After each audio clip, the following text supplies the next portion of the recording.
सांगत होतो त्यावेळेस सावीला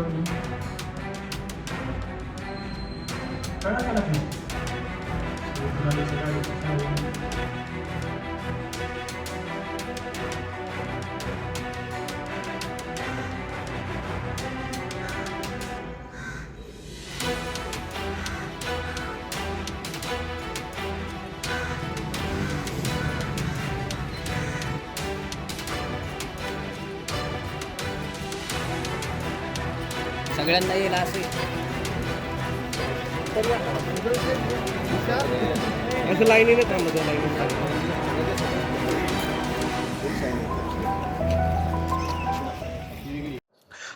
पिंपरी चिंचवड पोलीस आयुक्तालयामध्ये गेले काही दिवसांपासून आम्ही विविध मोहिमा घेतलेल्या आहेत. त्या मोहिमांमधली एक मोहीम अशी होती ज्याच्यामध्ये चोरीला गेलेल्या गाड्यांच्या विषयीची तीव्र स्वरूपाची मोहीम हातात घेणं आमच्या मनामध्ये होतं.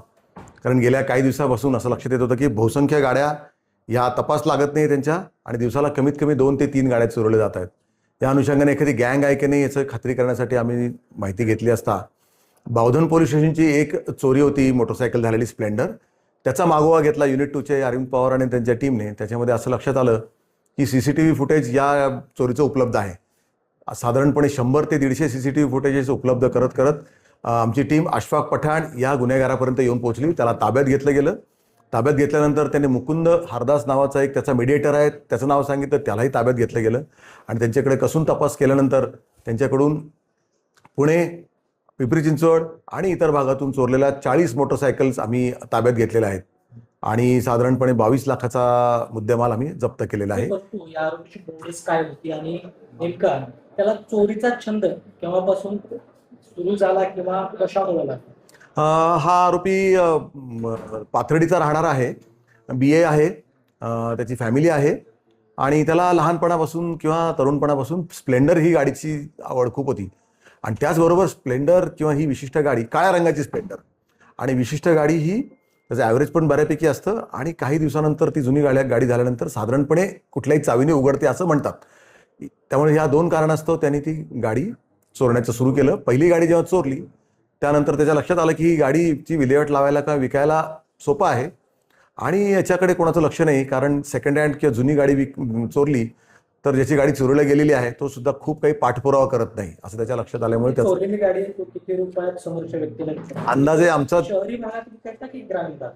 आमच्या शहरी भागात नाही विकली त्याने, ग्रामीण भागामध्येच विकलेल्या आहेत गाड्या आणि आमचा असं अंदाज आहे त्यांनी सांगितल्यानुसार तो साधारणपणे 20 ते 25 हजार या दरम्यान ती विकायचा. मुळात हा प्रश्न आहे की या ज्या गाड्या चोरीला गेलेल्या आहेत त्याच्यामध्ये कुठली गाडी जी आहे ती गुन्ह्यामध्ये वापरण्यात आली? बरोबर आहे, आपलं म्हणणं बरोबर आहे. आता ते आम्ही चौकशी करत आहोत. जे कोणी ते गाडी विकत घेतलेले लोक आहेत त्यांच्याकडे आम्ही चौकशी करतोय कसून त्याच्यामध्ये कुणी अशी गाडी त्यांच्या गुन्ह्यामध्ये कुठल्या वापरली का ती असल्यास आम्ही नक्की ते उघडकीस आणू. मध्यस्थीचा काय बोलतो? मध्यस्थी हा याच्याकडून गाड्या किती उपलब्ध आहेत ते बघायचा, अंदाजे कसं बातमी स्प्रेड करायचा की अशा स्वरूपाची एक सेकंड हँड गाडी आहे आणि मित्राची आहे किंवा असं काही कारणं सांगून एकदा कोणी तयार झालं की यांना कल्पना द्यायचा अशफाकला आणि मग अशफाक हे दिघीच्या इथे पिंपरी चिंचवड भागामध्ये एका विशिष्ट ठिकाणी ते गाड्या ठेवायचे आणि जसं तिकडून कुणी ओके झालं आणि गाडीची मागणी झाली की मग हे गाडी ती चालवत घेऊन पाथर्डीला जायचे किंवा त्यांच्या विशिष्ट ठिकाणी जाऊन मग त्याची विक्री करायची. काय असायची? त्याच्याकडे 5 ते 6 प्रकारच्या मास्टर कीज आम्हाला मिळालेल्या आहेत.